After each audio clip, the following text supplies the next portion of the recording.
Hello everyone. Welcome to the Exia IAS academy. तो चलिए देखते हैं कौन से इम्पोर्टेंट न्यूज़ आर्टिकल हैं जो रेलेवेंट रहेंगे एग्ज़ाम पर्सपेक्टिव से। एडमिशन ओपन है, आप हमारे फाउंडेशनल कोर्स से जुड़ सकते हैं जिसमें हम आपको कम्प्रिहेंसिव कवरेज प्रोवाइड करेंगे पूरे सिलेबस का। उसी हिसाब से स्टडी मटेरियल दिया जाएगा। रेगुलर टेस्ट कंडक्ट कराई जाएंगी बिफोर प्री एंड मेंस। जो भी गाइडेंस रहेगा एक्सपर्ट एंड एक्सपीरियंस्ड फैकल्टी के द्वारा ही दिया जाएगा। वन ऑन वन मेंटोरिंग के तहत आपके जितने भी डाउट है उनको कैटर किए जाएंगे। In house library facility available है जिससे जुड़ के आप अपने प्रिपरेशन को और बेटर बना सकते हैं। फर्दर डिटेल में जानने के लिए आप कांटेक्ट कर सकते हैं हमारे ऑफिशियल कांटेक्ट नंबर 6002417488। तो चलिए देखते हैं आज का पहला article. Why poverty is worse today than it was in olden days. तो जो पॉवर्टी है, गरीबी है, वो आज के समय पे क्यों वर्स है देन पुराने ज़माने के हिसाब से। तो आज हम जो पॉवर्टी को फील करते हैं, आज ऐसा था कि जब पास्ट में लोगों के पास काफ़ी कम सहूलियत होती थी, लोग जैसे तैसे गुजर बसर करते थे, फिर भी पॉवर्टी को काफ़ी कम फील करते थे। लेकिन आज के समय पे बहुत कुछ होने के बाद भी लोग उसको ज़्यादा फील करते हैं। एक साइकोलॉजिकल जो आपकी फीलिंग है वो ज़्यादा है। तो वो क्यों है, ऐसा क्या है, क्या रीज़न है, इसको क्यों कैसे ठीक किया जा सकता है इन दिस मॉडर्न एरा। तो उस बारे में ये आर्टिकल आपको काफ़ी अच्छा एक इंसाइट देने वाला है। तो इसमें जो होम बाउंड करके एक आपकी फिल्म है जो नेटफ्लिक्स में अवेलेबल है, तो उसको आप देख सकते हैं। मैंने उसको आधा देखा है लेकिन मैं समझ पा रहा हूँ कि उस मूवी में क्या हो सकता है। तो इसमें अभी कोर थेसिस क्या है पर्टिकुलर दिस आर्टिकल का, होम बाउंड के हिसाब से ही चीज़ें इसमें लिखी गई है जो फिल्म है। तो modern poverty can feel worse than the olden forms of poverty. So in a world of visible upward ladder, mass aspiration and institutional promises, where deprivation is interpreted as personal failure or bad luck rather than a shared human condition। तो आज के समय पे क्या है, एक तो मैंने ये बताया कि पुराने समय से अभी ज़्यादा फील करते हैं, जबकि पुराने समय से आज की जो कंडीशन है वो काफ़ी वेल ऑफ भी है। तो ये क्यों होती है, क्योंकि हम आज के समय पे जो आपकी कंज्यूमरिज्म है या फिर जो आपकी कह लीजिए कि जो एक डेवलपमेंट का जो यॉर्ड स्टिक है जो हमें दिखता है कि अच्छे घर होना, बड़ी घर होना, बड़ी इमारत होना, बड़ी गाड़ी होना, बड़े आपके जो जॉब है वो होना, बड़ा बिजनेस होना या फिर आपकी बड़ा स्टेटस होना, तो ये एक समय पे नहीं हुआ करता था। अगर हुआ भी करता था तो वो काफ़ी मिनिमल था। और लोगों की आज से आप देख लीजिए कि 100 200 500 साल पहले अगर देखें तो मास एस्पिरेशन नहीं था, सभी लोग एस्पायर नहीं करते थे। सभी के मन में ये था कि जो कॉमन पीपल है उनकी बात कर रहा हूँ कि गुजर बसर करके हमें खेती बाड़ी करके चलनी है। लेकिन आज के समय पे मॉडर्न ज़माने में इतनी ज़्यादा इकोनॉमिक अपॉर्चुनिटीज़ है कि लोग क्या कर रहे हैं, उसके पीछे दौड़ रहे हैं। सभी कोशिश कर रहे हैं कि हम किस तरीके से जो अपने आप को अपवर्ड लेडर में ले जा सके। और इस मास एस्पिरेशन की वजह से जो इंस्टीट्यूशन है, इट मीन्स गवर्नमेंट हो या फिर प्राइवेट इंस्टीट्यूट हो, वो लोगों को प्रॉमिस करती है कि वो एक बेटर लाइफ देगी। जैसे आज कोई आपकी इंस्टीट्यूट है, एजुकेशन इंस्टीट्यूट, वो प्रॉमिस करती है कि आप हमारे यहाँ पे पढ़िए कि हम आपको ऐसा बना देंगे या फिर ऐसा कर देंगे। तो उससे लोगों का जो क्या है एस्पिरेशन है वो दिन ब दिन बढ़ता जा रहा है। और जब क्या होता है, लोग डिप्राइव्ड हो जाते हैं, फाइनली जाके फेल्ड हो जाते हैं, नहीं पहुंच पाते हैं उस लेडर में, तो वो किसी और को नहीं कोसते हैं या फिर सोसाइटी अपने आप को पूरे कंडीशन के लिए जिम्मेदार नहीं मानती है। इसमें सोसाइटी इंडिविजुअल को जिम्मेदार मानती है कि इंडिविजुअल का जो पर्सनल फेलियर रहा है या फिर उसका बैड लक रहा है जिसके वजह से वो आपके जो अपवर्ड लेडर है उसमें नहीं पहुंच पाया है। लेकिन उसमें कास्ट एक आपका रीज़न हो सकता है, जेंडर एक रीज़न हो सकती है, रिलीजन एक रीज़न हो सकता है, करप्शन एक रीज़न हो सकता है। लेकिन जो आपकी फाइनली जो फेलियर का जो बर्डन है वो इंडिविजुअल को फेस करना पड़ता है। कि गवर्नमेंट का जॉब नहीं था तो क्या हुआ, गवर्नमेंट में करप्शन थी तो क्या हुआ, तुम प्राइवेट से कुछ कर सकते थे या फिर तुम एंटरप्रेन्योरशिप डेवलपमेंट करके अपने आप को खुद कर सकते थे। तो इससे क्या होता है, लास्ट में जो फेलियर होता है वो इंडिविजुअल खुद के ऊपर थोप लेता है। तो the narrative device use film as a social mirror. तो इसमें जो नैरेटिव को डिवाइस किया गया है, तो उसमें एक फिल्म को आपके मिरर के हिसाब से लिया गया है, जो मैंने ऑलरेडी आपको बताया, यह होम बाउंड, जिसमें दो यंग मैन रहते हैं। तो वो कोशिश करते हैं पॉवर्टी को हटाने के लिए। तो इसमें दो दोस्त रहते हैं, और वो दो दोस्त आपके क्या होते हैं, एक आपके दलित कम्युनिटी से होता है और एक माइनॉरिटी कम्युनिटी से होता है। तो उन दोनों को काफ़ी दिक्कतें फेस करनी पड़ती है। तो इसमें क्या है, उनका जो दिक्कत है उसको वो दूर करने के लिए उनका एस्पिरेशनल रूट रहता है। क्या एस्पिरेशनल जो रूट रहता है वो क्या रहता है, कॉम्पिटिटिव एग्जाम्स को क्लियर करना, जिसके लिए वो तैयारी करते हैं, पुलिस जॉब के लिए तैयारी करते हैं, डिग्री लेने की कोशिश करते हैं। तो ये क्यों कर रहे हैं, ताकि जो अपवर्ड लेडर है, जो विजिबल है आज के समय पे, कि ये करके मैं अपवर्ड लेडर में जा सकता हूँ। तो इस तरीके से सभी सोचते हैं और सभी के अंदर मास एस्पिरेशंस आती है, और इंस्टीट्यूशन भी प्रॉमिस करते हैं कि सभी को जॉब दिया जाएगा। लेकिन अभी जब वैकेंसीज निकलती है, 200 वैकेंसी निकलती है, 20 लाख लोग उसमें अप्लाई करेंगे। तो उससे क्या है, आपकी जो एस्पिरेशंस होती है वो फाइनली 200 की फुलफिल होती है, बाकी लाखों की फुलफिल नहीं होती है। क्यूइंग एंड अनसर्टिनिटी, और एक अनसर्टिनिटी में हमें रहना पड़ता है कि आपका एक प्रोसेस को आप फॉलो करते जाइए, कभी कुछ हो सकता है, कभी नहीं भी हो सकता है, मतलब नहीं होने का चांसेस जो है वो काफ़ी ज़्यादा रहता है। तो एट द एंड क्या होता है, नथिंग हैपन्स। तो होम बाउंड में हम देखते हैं कि नथिंग हैपन्स। और क्या होता है, इसमें जो हमारी लाइफ होती है वो काफ़ी ज़्यादा भ्रमित हम रह जाते हैं, काफ़ी ज़्यादा रुइन हो जाती है, हमारी पर्सनल हो, फैमिली लेवल पे हो। क्योंकि जो बच्चा है जो कोशिश कर रहा है, जो बात जाके उसको कुछ नहीं मिलेगा, तो उसका जो हार्ट ब्रेक होगा या फिर उसका दिल टूटेगा, तो उसमें उसकी फैमिली भी जो है वो भी समान तरीके से जो दुख है अपना वो प्रकट करेगी, या फिर उनको भी दुख लगेगा। तो की आर्ग्यूमेंट डेवलप क्या हुआ है, poverty used to be normal, today it is abnormalise. तो पॉवर्टी ऐसे अगर हम देखें कि जो हम वेल्थ की इक्वालिटी के बात करते हैं, तो वेल्थ का तो एब्सोल्यूट इक्वालिटी तो कभी नहीं हो सकता है। रिच पर्सन रहेंगे ही, और रिच के नीचे आपके मिडिल क्लास हो, मिडिल क्लास के नीचे बाकी लोग हो, वो रहेंगे ही। मतलब पॉवर्टी आपके पुराने समय से क्या है, एक नॉर्मल ट्रेंड ही रहा है। लेकिन आज के समय पे क्या है, because of modern development, because of visible upward layers mass aspiration, ये एबनॉर्मलाइज्ड हो गया है कि हमें पॉवर्टी में नहीं जीना है, हमें पॉवर्टी से ऊपर जाना है। तो इसमें ध्यान रखिएगा, पॉवर्टी मतलब ये नहीं कहा गया है कि एकदम भी खाना पीना नहीं है, उस पॉवर्टी को नहीं। मतलब आज के समय पे ऐसा है, आप ध्यान दीजिएगा कि गवर्नमेंट एजुकेशन दे रही है, फिर आपके लोगों के पास घर भी बहुत लोगों को अवेलेबल कराया गया है, आपकी हेल्थ फैसिलिटीज़ के लिए पब्लिक हॉस्पिटल्स भी अवेलेबल है, गवर्नमेंट राशन भी देती है। ओके, तो इसके बाद भी क्या है, लोग मतलब जो गुजर बसर करने के लिए बेसिक चीज़ें हैं उसको मिलने के बाद भी लोग काफ़ी लो फील करते हैं। और ये क्यों हो रहा है, because of visible upward ladder and mass aspiration, कि लोगों का एस्पिरेशन ज़्यादा आया है। आज का जो कंज्यूमरिस्टिक और जो मटेरियलिस्टिक या फिर जो कम्पिटिटिव वर्ल्ड है उसके वजह से, क्योंकि लोगों को सब दिख रहा है। ओके, तो हिस्टोरिकली मोस्ट पीपल वेयर पोर, काफ़ी लोग जो थे पोर थे, तो उसमें जो इनजस्टिस है वो बहुत ज़्यादा या फिर मिजरी फील नहीं करते थे बिकॉज ऑफ पोरनेस। लेकिन जब आपका धीरे धीरे मिडिल क्लास का राइज होने लगा, तो मिडिल क्लास क्या है, एक नया फिनोमेनन है। तो हिस्टोरिकली मिडिल क्लास का राइज जो है काफ़ी रिसेंट है, इंडस्ट्रियल रेवोल्यूशन के बाद ही मिडिल क्लास हुआ है। पहले क्या थी, आपकी राजा रजवाड़े होते थे या फिर नोबिलिटी होती थी, वो आपकी इलीट सेक्शंस होती थी। बाकी जो पॉपुलेशन थी ऑलमोस्ट वो आपकी खेती बाड़ी करके गुजर बसर करती थी, तो उसमें मिडिल क्लास का कोई कॉन्सेप्ट नहीं था। ओके, तो जब इंडस्ट्रियल रेवोल्यूशन आया 1850, उसके बाद क्या हुआ, एक इंडस्ट्रियल क्लास, उसमें जो वर्कर्स थे, जो टेक्नीशियंस थे या फिर जो आपके मैनेजमेंट में थे, वो मिडिल क्लास राइज होने लगी। तो ये हिस्टोरिकली रिसेंट है। तो अभी जो आपके मिडिल क्लास के कंपैरिजन में जो बाकी पॉपुलेशन रहेंगी अपर क्लास को छोड़ के, तो वो अपने आप को काफ़ी लो फील करेंगी और वो चाहेंगी कि हम भी कोशिश करके इस मिडिल क्लास में जा सके। और इसी से क्या है, एक जो रेस है वो चालू हो जाएगा, एक कंपैरिजन आ जाएगा, और उससे क्या है, आपकी लोग लो फील करने लगेंगे। और मिडिल क्लास का राइज हुआ मतलब इंडस्ट्रियल रेवोल्यूशन आया था।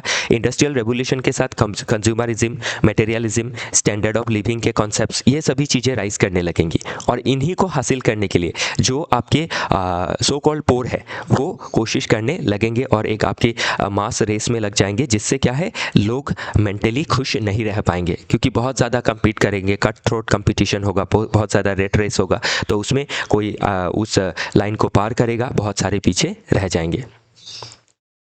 तो अभी इसमें आप देख सकते हैं डेप्रीविएशन फील्स हार्सर बिकॉज। तो डेप्रीविएशन जो है आज के समय पे, कोई भी डेप्रीविएशन, जैसे समझ लीजिए घर है, ओके, खाना अच्छा आ रहा है, टीवी भी है, ओके, फ्रिज भी है, लेकिन एक गाड़ी नहीं है या फिर एक बाइक नहीं है। तो उसमें भी क्या है, लोग काफ़ी ज़्यादा अपने आप को पोर फील करने लगते हैं। मैं जो आपकी एब्सोल्यूट पॉवर्टी है, जो हालत ख़राब वाली पॉवर्टी है, उसको मैं इसमें ग्लोरीफाई नहीं कर रहा हूँ, ओके। वो पॉवर्टी तो ख़राब है, उसको ठीक करना है, लेकिन वो कंडीशन ठीक होने के बाद भी जो पॉवर्टी वाला फीलिंग रहता है उसको हमें दूर करना ज़रूरी है। तो डेप्रीविएशन फील हार्शर बिकॉज, क्यों हार्श फील होता है डेप्रीविएशन लोगों को, क्योंकि बार बार हम देखते रहते हैं, because of social media, because of traditional media. तो इनइक्वालिटी हम डेली देख रहे हैं, ठीक, मीडिया में देख रहे हैं, कंजम्पशन सिंबल्स जो बन रहे हैं आज के समय पे, कि लोग इंस्टाग्राम में हो, फेसबुक में हो, अच्छी पिक्स दे रहे हैं, अच्छे घर के साथ दे रहे हैं, अच्छे बेडरूम के साथ फोटो ले रहे हैं, ओके, या फिर अच्छी बड़ी बड़ी शादियां कर रहे हैं, जिसको हम बिग फैट वेडिंग कह सकते हैं। तो बिग फैट वेडिंग हो, या फिर आपके कहीं टूर में जाना हो, या देश में घूमना हो, या विदेश में घूमना हो, तो वो सभी चीज़ें अपलोड करते हैं। तो बाकी जो नहीं कर पाते हैं, मेजोरिटी ऑफ द पॉपुलेशन, तो उनके अंदर क्या होती है, एक फ्रस्ट्रेशन पैदा होता है कि हमें भी ये चाहिए, और उसके लिए हमें क्या करना है, पढ़ना है, कोचिंग करनी है, फॉर्म भरने हैं, ओके, ट्रेनिंग करनी है, जॉब लेना है, ताकि मैं भी अपना स्टाइल को ठीक कर सकूं। और इसके वजह से भी करप्शन भी बढ़ता है, क्योंकि जब जॉब लग जाएंगी उससे तो बहुत ज़्यादा पैसा नहीं आएगा, तो बाकी और चीज़ों को फुलफिल करने के लिए बड़ी गाड़ी चाहिए, ओके, तो उसके लिए करप्शन करना पड़ेगा, तो करप्शन इससे बढ़ता है। तो कंजम्पशन सिंबल्स की वजह से, स्मार्टफोन, लाइफस्टाइल, ये सभी चीज़ें लोगों को लो फील करवा रही है। तो ऑर्डिनरी पीपल जो है वो अपने आप को ऑर्डिनरी नहीं रखना चाहते हैं, मुझे ऑर्डिनरी नहीं बनना है, सभी सेलिब्रिटी की तरह दिखना चाहते हैं, बिकॉज आज के सोशल मीडिया के दौर में तो कंपैरिजन कर लेते हैं किसी और के साथ, तो साइकोलॉजिकली ये पेनफुल हो जाता है।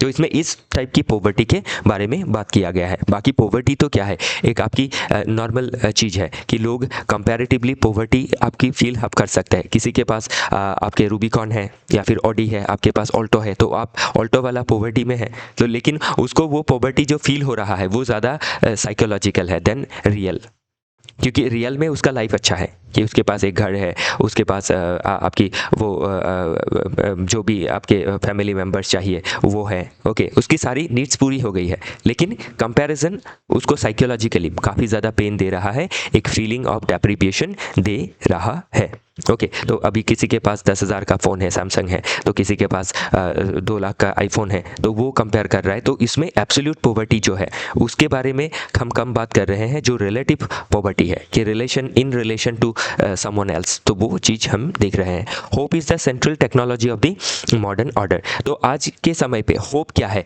एक मॉडर्न ऑर्डर का एक सेंट्रल टेक्नोलॉजी है। हम सभी मतलब बार बार कोशिश कर रहे हैं, तो एक समय पे जो माया मोह हम कहते हैं, आज के समय पे वो माया मोह क्या है, होप है। तो उस होप को मतलब कि अपर लेडर में जाना है, अपना जो एस्पिरेशंस है उसको फुलफिल करना है, ओके, किसी भी तरीके से हमें आगे बढ़ना ज़रूरी है।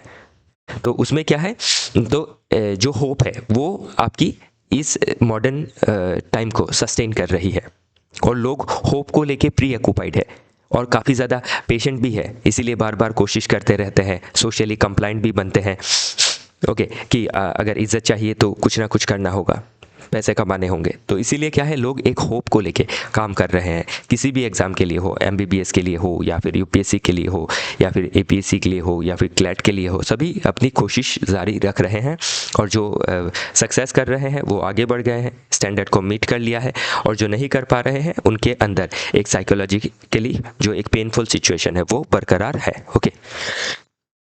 नेक्स्ट देखते हैं, hope is often deceptive, never completely but never completely false. तो होप क्या है, डिसिप्टिव है, मतलब इसमें डिसिप्टिव से क्या बताया है कि जो होप है वो फुलफिल हो भी सकता है, नहीं भी हो सकता है। तो इसीलिए क्या है, होप जो है वो कम्प्लीटली ट्रू भी नहीं है, कम्प्लीटली फॉल्स भी नहीं है। तो ये चीज़ हम कहाँ देख सकते हैं, जो आपकी होम बाउंड मूवी है उसमें देख सकते हैं कि जो आपका मुस्लिम यूथ होता है और जो दलित यूथ होता है वो कंटिन्यूअसली कोशिश करते जाते हैं, पास होने वाले होते हैं फिर फेल हो जाते हैं, तो वो फिर से कोशिश करते रहते हैं क्योंकि उनके मन में एक होप है कि मैं अपने घर का जो कंडीशन है वो सुधार लूँगा, अपना कंडीशन जो है सुधार लूँगा, जो सोशल स्टैंडर्ड है वो मैं बढ़ा लूँगा। ओके, तो इसमें अभी क्या होता है, इसमें और एक अच्छी लाइन कही गई है, ध्यान रखिएगा कि poverty interacts with social identity. तो पॉवर्टी क्या करता है, सोशल आइडेंटिटी के साथ इंटरैक्ट करता है, सोशल आइडेंटिटी के साथ किस तरीके से, क्योंकि आप सोसाइटी में अगर देखें तो मेजॉरिटी की तुलना में काफ़ी सारे माइनॉरिटी ग्रुप्स हैं जो आपके पॉवर्टी जिनमें ज़्यादा है, या फिर आप कास्ट सिस्टम में देखें तो जो आपके सो कॉल्ड निचले लेडर में है वो आपके डिस्क्रिमिनेटेड है, उनके अंदर अगेंस्ट स्टिग्मा है, उनके जो नेटवर्क्स है वो रिड्यूस्ड है, तो इसीलिए उनको क्या होता है, उनकी कंडीशन बेटर ऑफ नहीं हो पाती है। तो इसीलिए क्या है, डेप्रीविएशन जो है is not always produce by the elite. तो इलीट की वजह से हम डेप्रीविएशन को फील नहीं करते हैं हमेशा, तो जो इलीट है उसके वजह से हमें फील होता ही है, अमीर को देख लिया उसका लाइफस्टाइल हमें चाहिए। ओके, तो वो मेन रीज़न नहीं है, वो एक रीज़न है लेकिन वो मेन रीज़न नहीं है। मेन अलग अलग रीज़न क्या है, कास्ट सिस्टम, देन जो आपका कम्युनिटी वाइज जो सिस्टम है डेप्रीविएशन का, देन जो जेंडर डेप्रीविएशन है, जेंडर पैरिटी नहीं है, तो ये सब हम देख सकते हैं, मतलब immediate social environment. Then institutions and gate keeping, तो जो इंस्टीट्यूशंस होती है वो भी गेट कीपिंग करती है कि जो आपके लाइक माइंडेड पीपल है उनको सपोर्ट करना, जो लाइक माइंडेड नहीं है उनको सपोर्ट नहीं करना। तो इसमें जो सिचुएशन है उसको एग्जाम्पल से भी या फिर सपोर्टिंग एविडेंस भी दी गई है। जैसे होम बाउंड फिल्म है तो उसमें जो आपका लड़का होता है अप्लाई करता है पुलिस जॉब के लिए, फिर जो उसका कंसिडरिंग करता है हायर एजुकेशन को, तो हायर एजुकेशन को छोड़ देता है, वो क्विट कर देता है, कॉलेज को क्विट करता है। क्यों? क्योंकि उसको पुलिस में भर्ती होना है। तो जब पुलिस में वो भर्ती होगा तो उससे क्या है, उसकी लाइफ सुधरेगी या फिर वो अपने घर को ठीक कर पाएगा। फिर वो क्या होता है, जब उसका पुलिस का जॉब भी नहीं मिलता है तो उसके लिए वो फिर घर छोड़ देता है, जाता है फैक्ट्री में काम करने के लिए ताकि इमीडिएट जो फैमिली प्रॉब्लम है उसको ठीक कर सके। तो इसमें सोशल ऑब्जर्वेशन क्या है, poverty now appears as bad luck, और जो हार्डशिप है appears as hardship because other visibly have better lifes. तो दूसरे के पास बेटर लाइफ है, इसीलिए इसमें ये जो एक जॉब नहीं मिली उसके बाद हम दूसरी जॉब के लिए जा रहे हैं, क्या पता उसमें जो लड़का है वो काम करते करते और आगे बढ़ जाए या फिर खुद की कंपनी लगा ले या फिर खुद की फैक्ट्री खोल ले, लेकिन हम इसमें हार्डशिप को बेटर लाइफ के साथ कंपेयर कर रहे हैं, इसीलिए हमें ये चीज़ जो है वो बुरी दिख रही है। वो चीज़ हम इसमें देख सकते हैं। नेक्स्ट इसमें आप ध्यान रखिएगा, यूपीएससी के लिए जब हम चीज़ें लिखेंगे तो किस तरीके से हमें बैलेंस करके लिखना होगा।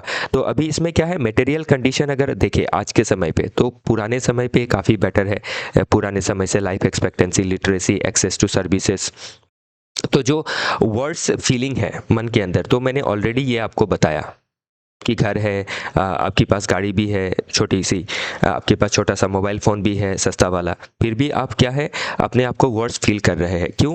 क्यों? बिकॉज ऑफ साइकोलॉजिकल और relative rather than purely absolute. Absolute होता है तो अलग बात होती है।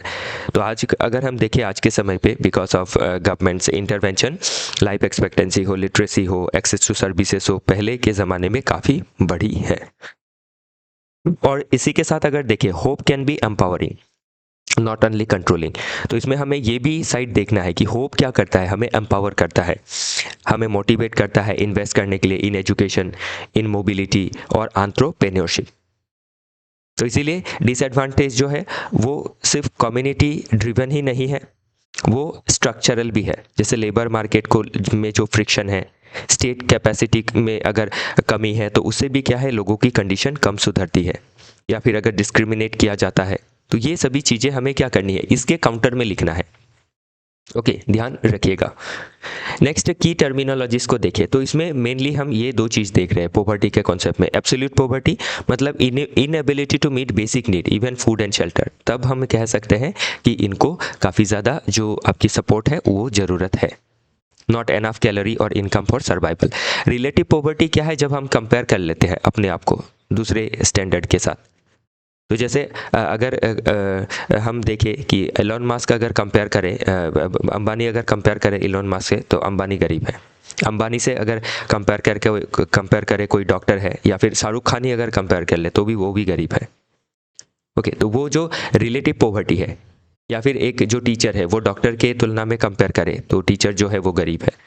अगर टीचर के तुलना में अगर वो आपकी जो चौकीदार है उसको देखा जाए तो चौकीदार गरीब है। तो वैसे हमें गरीबी को नहीं देखनी है, हमें एब्सोल्यूट पॉवर्टी को दूर करना ज़रूरी है। फिर मल्टी डायमेंशनल पॉवर्टी को भी दूर करना ज़रूरी है। तो मल्टी डायमेंशनल पॉवर्टी क्या है कि नॉट ओनली ऑन इनकम, बाकी जो इंडिकेटर्स है, हेल्थ, सैनिटेशन, एजुकेशन, ये सभी चीज़ें हमें देखनी ज़रूरी है। हाउसिंग में जो भी फैसिलिटीज़ चाहिए बेसिक वो है या नहीं है। तो बाकी ये जो भी टर्मिनोलॉजीज है मैंने ऑलरेडी आपको समझाई है, उसको आपको देखना होगा। तो हिस्टोरिकली देखें तो प्री इंडिपेंडेंस समय में poverty shaped by colonial extraction, काफ़ी ज़्यादा एक्सट्रैक्शन किया, डी इंडस्ट्रियलाइजेशन किया गया, जिसके वजह से फेमाइन आई। फिर लैंड रेवेन्यू सिस्टम को लाया गया जिससे इनइक्वालिटी और ज़्यादा बढ़ी। लिमिटेड वेलफेयर स्टेट का प्रोविज़न था। और अर्ली पोस्ट इंडिपेंडेंस में देखें तो कम्युनिटी डेवलपमेंट प्रोग्राम लिया गया, पीडीएस का सोल्यूशन लिया गया, लैंड रिफॉर्म जैसी व्यवस्थाएं ली गई, ग्रीन रेवोल्यूशन को लाया गया। 1970 में गरीबी हटाओ, और इससे क्या है, एक आपका जो पॉवर्टी है becomes a mass democratic issue. 1980 से 90 के बीच में पॉवर्टी रिडक्शन करने के लिए डिफरेंट स्कीम्स ली गई। 1991 में तो इकोनॉमी को ही रिफॉर्म किया गया ताकि और ज़्यादा इन्वेस्टमेंट हो और ज़्यादा आपकी जॉब अपॉर्चुनिटीज़ क्रिएट हो। 2000 के बाद अगर देखें तो राइट टू एजुकेशन लाया गया under 86 constitutional amendment act in 2002 था मुझे जहाँ तक ध्यान है। तो उसी के तहत राइट टू एजुकेशन लाया गया। एम्प्लॉयमेंट की गारंटी के लिए एमजी एनरेगा लाया गया इन 2005। फिर फूड सिक्योरिटी के लिए नेशनल फूड सिक्योरिटी एक्ट लाए गए। तो स्ट्रॉन्ग फोकस किया गया ऑन इंक्लूशन, ताकि जो एब्सोल्यूट पॉवर्टी है उसको हटाई जा सके, बेसिक जो सर्विसेज है वो दी जा सके। और इसी से क्या हुआ, जो एस्पिरेशनल सोसाइटी है, जब लोग पढ़ने लगेंगे, जब लोगों के पास खाना होगा, जब लोगों का फाइनेंशियल इंक्लूजन हो जाएगा अंडर पीएम जनधन, तो अब वो क्या करेंगे, और ज़्यादा एस्पायर करेंगे कि हम और आगे बढ़ते हैं। ओके, तो वो चीज़ क्या है, खराब भी नहीं है, लोग कोशिश कर रहे हैं, लेकिन उसके लिए डिप्रेशन में चले जाना, नहीं हो रहा है तो नहीं हो रहा है, कोशिश करते रहना चाहिए, एक ना एक दिन कुछ हो जाएगा। और नहीं हुआ तो भी क्या है, फाइनल डेस्टिनेशन तो डेथ ही है, लोगों को सबको जाना ही है। तो इसीलिए कोशिश करके सक्सेस को अचीव करें, या फिर फेलियर आए तो उससे डिप्रेशन ना हो, कंटिन्यू करते रहे, कुछ ना कुछ तो होगा। तो चलिए आगे देखते हैं। तो लॉजिकल एंड फिलोसॉफिकल बेसिस अगर देखें तो poverty plus visibility of better life plus promised mobility leads to intensified suffering. तो पॉवर्टी है, कंपेयर कर लेते हैं हम, विजिबल देखते हैं हम दूसरे लाइफ को, विजिबली दिख रहा है आज के समय पे। तो पहले के दिन में राजा महाराजा जो थे वो इंस्टाग्राम में अपलोड नहीं करते थे अपने लाइफ को, अपने लेविश लाइफ को, तो उससे हमें कंपैरिजन नहीं मिलता था। आज के समय पे हमें कंपैरिजन मिलता है। तो इसीलिए क्या है, हमारा जो सफरिंग है वो इंटेंसिफाइड हो गया है। ओके, तो इसीलिए क्या है, अगर फिलोसॉफिकली देखें तो लोगों का जो ये सफरिंग है उसको दूर करने के लिए हमें कैपेबिलिटी अप्रोच हम लगा सकते हैं कि लोगों को बेसिक चीज़ें दी जाए जिससे लोग रियल फ्रीडम को अचीव कर सके। तो एजुकेशन, डिग्निटी, सिक्योरिटी, वॉइस लोगों को देना है। तो लोगों के पास अगर होप है विदाउट कैपेबिलिटी तो ये क्रूएलिटी हो जाएगा। तो इसीलिए क्या है, आपकी लोगों को होप जो है उसको फुलफिल करने के लिए एजुकेशन, बेसिक जो फैसिलिटीज़ है वो देना ज़रूरी है। अभी जॉन रॉल्स का अगर एक प्रिंसिपल देखे, जस्टिस एज फेयरनेस का प्रिंसिपल है, तो सभी को फेयर इक्वालिटी ऑफ अपॉर्चुनिटी देना है, कोई भी हो, पुरुष हो, महिला हो, ट्रांसजेंडर हो, ओके, या फिर जो भी हो, मतलब सेक्शन हो सोसाइटी में, रीजन हो, रिलीजन हो, सभी को इक्वल अपॉर्चुनिटी देना चाहिए, fair equality of opportunity. Equal opportunity एक अलग बात हो जाती है, फेयर इक्वालिटी ऑफ अपॉर्चुनिटी अलग बात हो जाती है। तो तभी हम क्या कर सकते हैं, आपकी सोसाइटी को आगे बढ़ा सकते हैं, जो सफरिंग है उसको कम कर सकते हैं।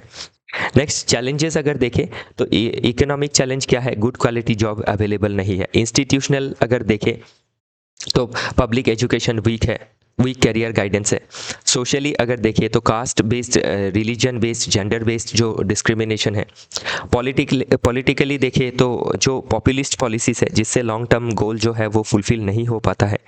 और एथिकली देखिए तो सभी को फेयर इक्वालिटी ऑफ अपॉर्चुनिटी देना है। बाकी इसके डायमेंशंस आप निकाल पाएंगे जो भी चीज़ें अभी हमने देखी उससे। बाकी लिंकेजेस क्या है एनसीईआरटी से, सिलेबस से किस तरीके से लिंकेज है वो दिखाया गया है, जो आपको खुद से करना होगा, तभी आप चीज़ों को लिंक कर पाएंगे। वे फॉरवर्ड में हम क्या कर सकते हैं, जो होप है उसको क्रेडिबल बनाना है लोगों का, कि उनके अंदर इतनी क्रेडिबिलिटी रहे कि वो होप को रियलिटी में तब्दील कर पाए। तो उसके लिए उनको कैपेसिटी देना होगा, फाउंडेशनल लर्निंग देना होगा, अप्रेंटिसशिप देनी होगी, ट्रेनिंग देना होगा, कैरियर काउंसलिंग करना होगा, जॉब एंड प्रोडक्टिविटी को बढ़ाना होगा, एमएसएमई को सपोर्ट करना हो, लेबर इंटेंसिव सेक्टर को सपोर्ट करना हो, अर्बन एम्प्लॉयमेंट को सपोर्ट करना हो, इन सभी चीज़ों में ध्यान देना होगा। फिर जो बहुत ही अति गरीब है उनको सोशल प्रोटेक्शन देनी होगी, फाइनेंशियल इंक्लूजन हो, हेल्थ हो, एक्सीडेंटल बेनिफिट हो, मैटरनिटी रिलीफ हो, न्यूट्रिशन हो, अर्ली चाइल्डहुड केयर हो, वगैरह देना पड़ेगा। फाइट करना पड़ेगा डिस्क्रिमिनेशन जो है सोसाइटी में उसके अगेंस्ट। देन रिड्यूस करना होगा एग्ज़ाम बॉटलनेक का। तो इसमें अभी क्या है, एग्ज़ाम आपकी बहुत सारी एग्ज़ाम जैसे होती है, तो उसको क्या करना है, एक एग्ज़ाम कर देना है। जिस तरीके से बीच में ये कहा गया था कि एक एग्ज़ाम कर दिया जाएगा उससे सारी रिक्रूटमेंट होंगी, तो वो चीज़ ज़रूरी है। और डिग्निटी को बरकरार रखना होगा। नेक्स्ट जो आर्टिकल है वो है अबाउट प्राइवेट मेंबर बिल्स। तो क्या है प्राइवेट मेंबर बिल, क्यों ये मैटर करता है, वो अभी हम देखने वाले हैं। जो नेक्स्ट आर्टिकल है वो है रिगार्डिंग प्राइवेट मेंबर बिल्स। तो जो प्राइवेट मेंबर बिल्स होती है, क्या होती है private member bills, private member bills क्यों रेयरली पास होती है, और जो प्राइवेट मेंबर बिल्स होता है उसका क्या आपका सिग्निफिकेंस रहता है, तो वो सभी चीज़ें हम अभी देखने वाले हैं। तो प्राइवेट मेंबर बिल होता क्या है, तो ध्यान रखिएगा, जो बिल एग्जीक्यूटिव के द्वारा प्रस्तुत नहीं किया जाता है इन पार्लियामेंट, मतलब कोई मिनिस्टर अगर एक बिल को प्रस्तुत कर रहा है तो वो आपका गवर्नमेंट बिल होगा। और मिनिस्टर के अलावा अगर कोई एमपी, कोई भी एमपी रूलिंग पार्टी से हो, अपोजिशन से हो, वो अगर आपकी एक बिल को लेके आ रही है टू बिकम अ लॉ, तो उसको कहा जाएगा प्राइवेट मेंबर बिल। तो प्राइवेट मेंबर बिल क्या है, काफ़ी ज़रूरी है, क्योंकि गवर्नमेंट जिन चीज़ों को ध्यान में नहीं रख पाती है या फिर ध्यान नहीं दे पाती है, वैसे चीज़ों को इंट्रोड्यूस किया जाता है बाय एमपीज़। तो अभी 543 एमपीज़ हैं हमारे, तो 543 एमपीज़ में 50 समझ लीजिए मिनिस्टर है, ओके। तो उसमें लगभग 500 जो एमपी है वो डिफरेंट तरीके से सोच सकते हैं डिफरेंट मैटर्स के ऊपर। तो जब वो बिल बना के वो बिल पार्लियामेंट में देंगे तो उससे क्या होगा, एक जो नई इशू है वो उभर के आएंगी। और वो अगर पास भी नहीं हुआ, क्योंकि रेयरली पास होता है, क्योंकि सपोर्ट नहीं रहता है गवर्नमेंट का, कम डिबेट एंड कम आपका वो कमेटी स्टेज में जाता है, लेकिन उससे क्या होती है, देश में एक नई जो डिबेट है वो छिड़ जाती है कि एक पर्टिकुलर मैटर जो है उसके ऊपर लॉ बनना चाहिए। तो इसीलिए क्या है, वो हमारी डेमोक्रेसी को और स्ट्रेंथन करता है। तो who introduces private member bill, MP who are not minister. Why they rarely passed, क्योंकि उनको चांसेस ही नहीं मिल पाता है जितना डिस्कशन चाहिए या फिर कमेटी स्टेज में जाना है उसके लिए। इम्पेरिकल एविडेंस अगर देखें आज तक कितना इंट्रोड्यूस हुआ है, 5400 प्राइवेट मेंबर बिल इंट्रोड्यूस हुआ है सिंस इंडिपेंडेंस, और उसमें सिर्फ 14 ही इनेक्ट हुई है। और लास्ट वाला जो है वो तो 1970s में ही हुआ था, उसके बाद नहीं हुआ है। तो प्राइवेट मेंबर बिल का रियल वैल्यू क्या होता है, पब्लिक डोमेन में क्या करती है, एक इशू को लेके आ जाती है, और एक इनफॉर्मल चेक होता है गवर्नमेंट के लॉ मेकिंग के ऊपर, इन्फ्लुएंस करता है लेटर गवर्नमेंट के लेजिस्लेशन में। नेक्स्ट अगर एविडेंस और एग्जाम्पल देखें तो जैसे parliamentary proceeding protection of publication act 1956, ये आपका प्राइवेट मेंबर बिल था। और लास्ट जो बिल था supreme court enlargement of criminal appellate jurisdiction, तो ऑनरेबल सुप्रीम कोर्ट का जुरिस्डिक्शन को बढ़ाया गया था इस लॉ के तहत, जो एक प्राइवेट मेंबर बिल था। उसके बाद अगर हम देखें private member bill with long term influence, तो इसमें अगर लॉन्ग टर्म इन्फ्लुएंस में देखें किस तरीके से इन्फ्लुएंस है, तो वुमेन्स जो रिजर्वेशन बिल है वो पहले एक प्राइवेट मेंबर बिल ही था जिसको गीता मुखर्जी जी ने लाया था इन 1996, जो 106 कॉन्स्टिट्यूशनल अमेंडमेंट एक्ट के तहत in 2023 it become a law. Then आपकी जो तिरुचि शिवा जी है, उन्होंने 2014-15 में ट्रांसजेंडर के राइट्स के प्रोटेक्शन के लिए एक आपका प्राइवेट मेंबर बिल था। बाद में गवर्नमेंट ने transgender persons protection of rights act 2019 को लाया। तो इससे क्या हुआ, गवर्नमेंट को सिग्नल मिला कि प्राइवेट मेंबर इतना सोच सक रहे हैं, हम गवर्नमेंट में हम क्यों नहीं कर पा रहे हैं। तो गवर्नमेंट उससे क्या कर सकती है, उसको उस पर्टिकुलर इशू को लीगल सैंक्टिटी दे सकती है। करंट एंड रिसेंट अगर प्राइवेट मेंबर बिल देखे तो उसमें मनीष तिवारी जी ने जो बिल लाया था एंटी डिफेक्शन के अमेंडमेंट को लेके, कि एंटी डिफेक्शन में अमेंडमेंट लाना है, क्योंकि जो एमपी है वो काफ़ी पार्टी लाइन में ही उनको रहना होता है, उनका पर्सनल जो आपका कोई मत रहता है वो नहीं दे पाते हैं। तो इससे क्या होता है, मतलब एक जो आपकी एमपी है, एमपी का जो इंडिविजुअल ऑटोनॉमी है वो नहीं रहता है, इससे प्रॉपर डिबेट डिस्कशन नहीं हो पाती है।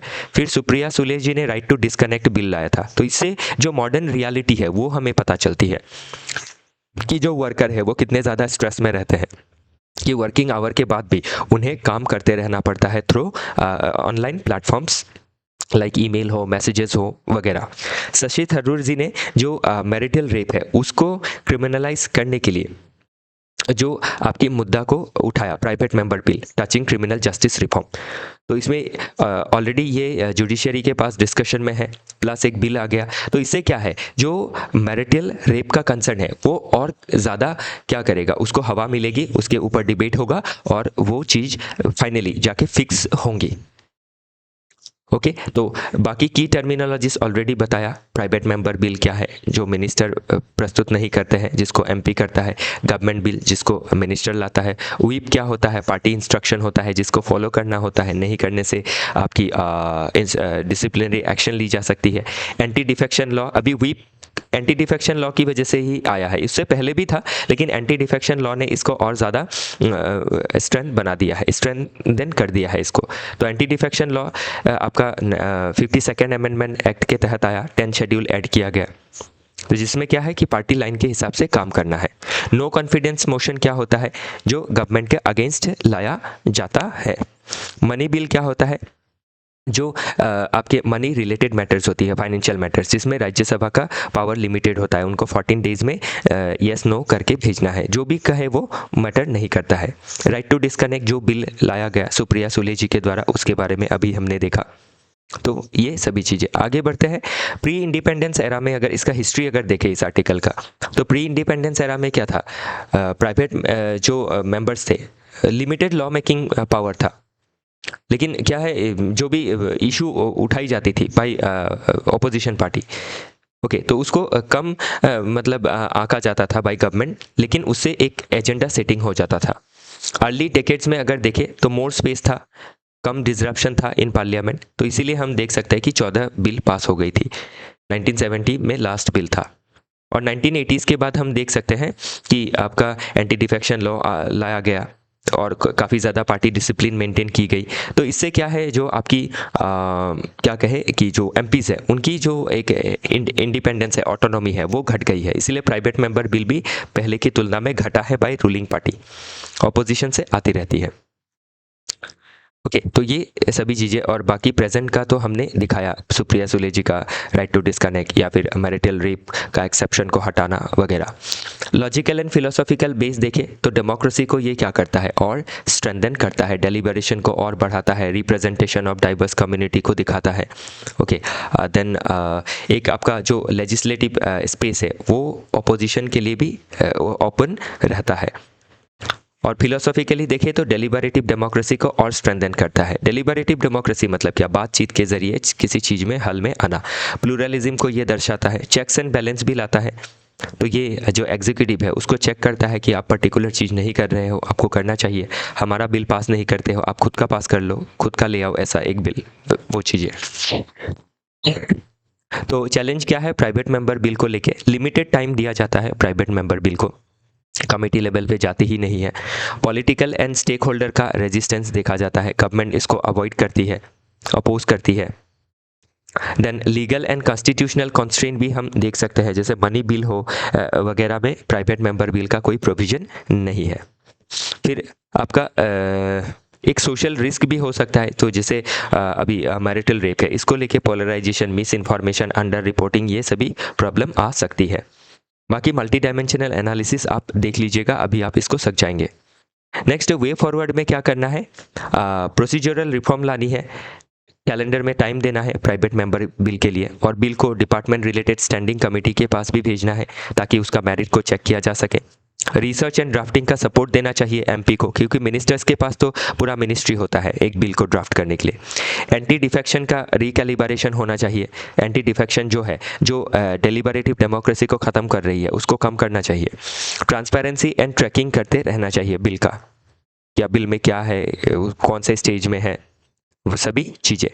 और एक जो कल्चर ऑफ डेलिबरेशन है थ्रू प्राइवेट मेंबर बिल, उसको ओपन रखना चाहिए।